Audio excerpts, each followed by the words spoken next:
Calibration procedure हम लोग देखेंगे using normal beam probe. Normal beam probe प्रयोग करके कैसे कैलिब्रेशन किया जाता है उसका हम प्रक्रिया देखेंगे। इफ रेंज गिवन 0 से 100, 0 to 100, अगर हमारा मशीन का रेंज 0 से 100 लिया गया है तो कैसे करेंगे इसको। तो सबसे पहले रिक्वायर्ड मटेरियल देखेंगे क्या क्या चाहिए। Given normal beam probe dia 10 mm, frequency 4 megahertz. जो हमारा प्रोब दिया गया है वो डाया 10 mm का है, फ्रीक्वेंसी जिसका 4 मेगाहर्ट्ज है। Select the required cable. Required cable जो भी है उसको फिर सिलेक्ट करेंगे।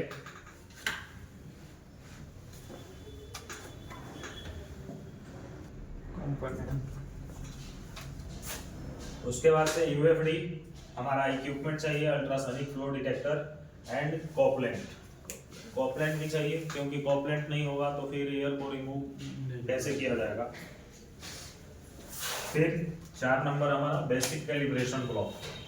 मशीन को जो कैलिब्रेशन करने के लिए ब्लॉक्स यूज किए जाते हैं, V1 block, V2 block, step block, what ever required वो हमको लेना है। ठीक है।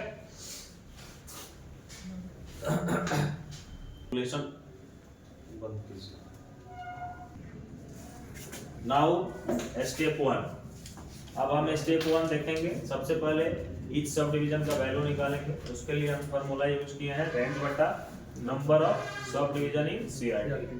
रेंज हमने 100 लिया था और number of sub division in CRT 50 होता है, तो इससे हम डिवाइड किए तो हमारा आया ईच सब डिवीजन का वैल्यू 2 mm। अब back wall echo in CRT निकालने के लिए number of back wall echo in CRT कितना संख्या आएगा सीआरटी में, तो उसके लिए हम फार्मूला यूज करेंगे रेंज बटा थिकनेस। जो भी हम थिकनेस लिए रहेंगे उसमें रेंज जो भी लिए रहेंगे उसमें थिकनेस से हम क्या करेंगे, डिवाइड कर देंगे। तो हमको कितना संख्या में इको मशीन में आ रहा है, सीआरटी में आ रहा है, वो हमको पता चल जाएगा।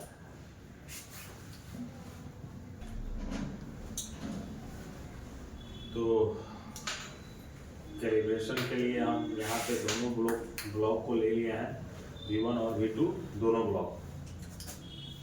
V1 ब्लॉक में हम देख रहे हैं कि total number of back wall echo in CRT कितना आएगा। तो फार्मूला हम यूज किए हैं रेंज बटा थिकनेस का, जिसमें 100 हमारा रेंज है, 25 ब्लॉक थिकनेस है। हमने डिवाइड किया है, हमारा 4 नस कर रहा है यानी 4 इको आएगा। अब 2 तरीके से हम निकाल सकते हैं position of back wall echo in CRT. एक मेन डिवीजन के अनुसार, तो एक फार्मूला से निकालेंगे तो 12.5 डिवीजन आएगा। उस डिवीजन का mm वैल्यू निकालेंगे तो 25 mm ही आएगा। तो यहाँ पे हमने क्या किया है, सिंपल सा फार्मूला अपनाया है जो प्रैक्टिकली एकदम लागू होता है। हम प्रोब रखेंगे, पहला इको वहीं से आएगा। अगर वहां से नहीं आ रहा है तो हम स्विच का प्रयोग करके, 0 का प्रयोग करके इको को वहां पर ले जाके सेट कर सकते हैं। तो सबसे पहला इको जो हमारा आएगा थिकनेस इंटू 1 कर देंगे, 25 mm से आएगा। और उस फार्मूला के अनुसार चलते हैं तो 12.5 डिवीजन आएगा। 12.5 डिवीजन का वैल्यू निकालेंगे तो इच सब डिवीजन का जो वैल्यू आया है उससे मल्टीप्लाई करेंगे तो 25 mm ही आएगा। ठीक है। सेकेंड बैक वाले को थिकनेस इंटू 2 करेंगे, ब्लॉक थिकनेस 25 है, 2 से मल्टीप्लाई करेंगे 50 mm। दूसरा बैक वाल इको जो आएगा 50 mm से आएगा। सेम वैसे ही तीसरा बैक वाल इको 75 mm से आएगा। चौथा बैक वाल इको 100 mm से आएगा। ठीक है। V2 ब्लॉक का थिकनेस 12.5 mm होता है, इसमें 8 नॉस, टोटल 8 इको आएगा। फर्स्ट बैक वाल इको का थिकनेस जितना थिकनेस है वहीं से आएगा। 2 के लिए 2 से मल्टीप्लाई करेंगे 25 mm से आएगा। 3 के लिए 3 से मल्टीप्लाई करेंगे 37.5 mm से आएगा। फोर्थ के लिए 12.5 से 4 से मल्टीप्लाई करेंगे 50 mm से आएगा। फिफ्थ के लिए मल्टीप्लाई करेंगे 5 से 12.5 में 62.5 mm से आएगा। 6 के लिए मल्टीप्लाई करेंगे तो 75 mm से आएगा। 7th के लिए 87.5 mm से आएगा। 8 के लिए 100 mm से आएगा। तो जब आप प्रैक्टिकल करेंगे और जब आप देखेंगे तो जो हमने ये लिखवा रखा है टेक्निक, इजी टेक्निक, पता करने का पोजीशन क्या होगा, सेम यही पोजीशन आएगा, उसमें कोई अंतर नहीं होगा।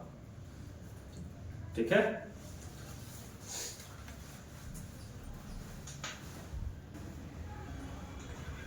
यहाँ पे हम लोग कैलिब्रेशन प्रोसीजर देख रहे हैं एंगल बीम प्रोब का प्रयोग करके। यहाँ पे हमने दोनों ब्लॉक लिया है, V1 ब्लॉक और V2 ब्लॉक। V1 ब्लॉक में जो रेडियस होता है 25R होता है, 100R होता है, जबकि V2 ब्लॉक में हमारा रेडियस 50R और 25R होता है। तो रेडियस हमारा टोटल कितना होता है, 25 प्लस 100 कितना हो गया, 125 हो गया। तो अभी जब हम कैलिब्रेशन करेंगे तो दो इको के बीच में 125 mm का गैप जाएगा। ठीक है, इसलिए हमेशा 125 का गैप आपको देखने को मिलेगा। अब यहाँ पे हमने क्या किया है, if angle probe towards 25R, angle भी प्रोब लिए 25R के तरफ रख दिए हैं। ठीक है, first echo in CRT from 25 mm, तो क्या होगा, पहला इको CRT में जो आएगा 25 mm से आएगा, and second echo from 150 mm 150 mm से आएगा। 125 mm gap between both echo, दोनों इको के बीच में क्या होगा, 125 mm का गैप रहेगा। ठीक है, अब क्यों रहता है 125 mm का गैप, इसका मुख्य रीजन है दोनों रेडियस मिला के 125 mm है, इसलिए दोनों इको के बीच में 125 mm का गैप रहेगा, हमेशा रहेगा। यहाँ पे वही इको में बना के दिखाया हूँ। अब मान लीजिए कि 25R के तरफ है, हमने कर दिया 100R के तरफ प्रूव। क्या किया, 100R के तरफ प्रूव कर दिया, तो पहला इको कहाँ से आ जाएगा, 100 से आ जाएगा। फिर दूसरा इको जब आएगा तो 125 mm के गैप पे आएगा, तो दूसरा इको हमारा कहाँ से आ गया, 225 mm। अभी तीसरा इको का जब बात आएगा तो वो भी 125 mm गैप करके आएगा, 400 से आएगा। ठीक है, यानी कैलिब्रेशन में कभी भी आप एंगल बीम प्रोब यूज कर रहे हैं और V1 ब्लॉक लिए हैं, तो उसमें आपको प्रत्येक इको के बीच में 125 mm का गैप कंटिन्यूअस रहेगा due to the radius, because इसका टोटल रेडियस 125 है। अब आ जाइए V2 ब्लॉक, इसका टोटल रेडियस 75 mm होगा, क्योंकि 25R 50R 75 mm। अब एंगल बीम प्रोब इसमें भी हम टुवर्ड्स 25R कर देते हैं, तो पहला इको कहाँ से आएगा, 25 से, दूसरा आएगा 100 से, क्योंकि 75 mm का गैप ये क्या करेगा, प्रोसीड करेगा, कंटिन्यू बनाए रखेगा। अब हम एंगल प्रोब टुवर्ड्स 50R कर देते हैं, तो पहला इको हमारा कहाँ से आएगा, 50 से, और दूसरा इको फिर 75 mm के गैप के बाद 125 mm से आएगा। ठीक है, अब 125 के बाद फिर जाएंगे तो 75 गैप होगा, 200 से आएगा।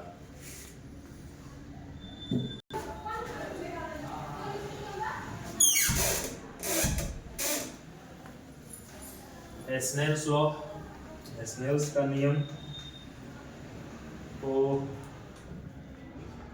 साउंड जब दो मीडियम में टकराता है तो क्या होता है, ये स्नेल्स लॉ बताता है। तो यहाँ दो तरह का मीडियम है, मीडियम 1 मीडियम 2। यहाँ से हमने क्या किया है, एंगल ऑफ इंसिडेंट कराया है, यानी साउंड वेव छोड़ा है मीडियम 1 से। ठीक है, तो मीडियम 2 में क्या हुआ है, मीडियम 2 में इसका रिफ्रैक्टेड लॉन्जिट्यूडनल वेलोसिटी आया है और रिफ्रैक्टेड ट्रांसवर्स वेलोसिटी आया है, साथ ही साथ रिफ्रैक्टेड एंगल ऑफ VRL और refracted angle of VRT generate हुआ है। तो मीडियम 1 में क्या हुआ है, हमने एंगल ऑफ इंसिडेंट किया है, साउंड को छोड़ा है, तो वहां से हमारा क्या हुआ है, VL longitudinal velocity in medium 1, सबसे पहले मीडियम 1 में लॉन्जिट्यूडनल वेलोसिटी गया है, फिर मीडियम 2 में क्या हुआ है, VRL जनरेट हुआ है टकराने के बाद, रिफ्रैक्टेड लॉन्जिट्यूडनल वेलोसिटी। जैसे ही मीडियम 1 मीडियम 2 के इंटरसेक्शन पे साउंड टकराया है, तो एक जनरेशन जो हुआ है रिफ्रैक्टेड लॉन्जिट्यूडनल वेलोसिटी का हुआ है, दूसरा जनरेशन रिफ्रैक्टेड ट्रांसवर्स वेलोसिटी का हुआ है। फिर यहाँ पे दो कोण भी बना है अलग अलग, longitudinal refracted angle of BRL, ये एंगल बना ना, और फिर रिफ्रैक्टेड एंगल ऑफ BRT, दो एंगल भी हमारा बना है। स्नेल्स लॉ में फर्स्ट क्रिटिकल एंगल क्या होता है ये देखेंगे हम। The angle of incidence at which refracted longitudinal wave will travel along the axis of intersection। कह रहा है जब हमारा एंगल ऑफ एक्सीडेंस टकराएगा, ठीक है, तो क्या होगा, refracted longitudinal wave will travel along the axis of intersection. ये रिफ्रैक्टेड लॉन्जिट्यूडिनल वेव जो तरंग है वो हमारा इंटरसेक्शन के तरफ ही ट्रेवल करेगा। इंटरसेक्शन क्या हो गया, जहां मीडियम 1 मीडियम 2 दोनों मिलता है, उसके इंटरसेक्शन पे ट्रेवल करेगा, ठीक है, नीचे नहीं जाएगा ना ही ऊपर जाएगा। तो कौन ट्रेवल करेगा, refracted longitudinal wave. There is only refracted transverse wave will be present in medium 2। वैसे अवस्था में क्या होगा, तब हमारा सिर्फ रिफ्रैक्टेड ट्रांसवर्स वेव मीडियम 2 में ट्रेवल करेगा। तो यहाँ पे फर्स्ट क्रिटिकल एंगल क्या हुआ, RT होगा उसकी। Second critical angle of incidence at which refracted transverse wave will travel along the axis of intersection. इसमें जब एंगल ऑफ एक्सीडेंस करता है तब रिफ्रैक्टेड ट्रांसवर्स वेव क्या होता है, इंटरसेक्शन के किनारे के तरफ ट्रेवल करेगा, ठीक है। इस अवस्था there is no wave in medium 2, इसमें मीडियम 2 में कोई वेव, कोई तरंग नहीं जाता है। और जब ये कंडीशन आता है तो इस कंडीशन के बाद सरफेस वेव का उत्पत्ति होता है, ये कंडीशन आने के बाद, ठीक है। इसमें हमारा एंगल ऑफ इंसिडेंस टकराता है और इंटरसेक्शन पे ही हमारा transverse refracted transverse wave travel करता है इसी के एक्सिस पे। मीडियम 2 में हमारा कोई भी वेव नहीं जाता है। इसमें हम इसको निकालने के लिए v1/v2 लेते हैं, sin i बटा sin r, जहाँ v1 का लॉन्जिट्यूडिनल वेलोसिटी और v2 का ट्रांसवर्स वेलोसिटी लेते हैं। sin i निकालेंगे sin 90 का वैल्यू लेके, ठीक है। तो इसमें और उसमें सिंपल सा डिफरेंस है, उसमें हमारा दोनों वेलोसिटी लॉन्जिट्यूडिनल लिया गया था, यहाँ हमारा एक लॉन्जिट्यूडिनल और एक ट्रांसवर्स।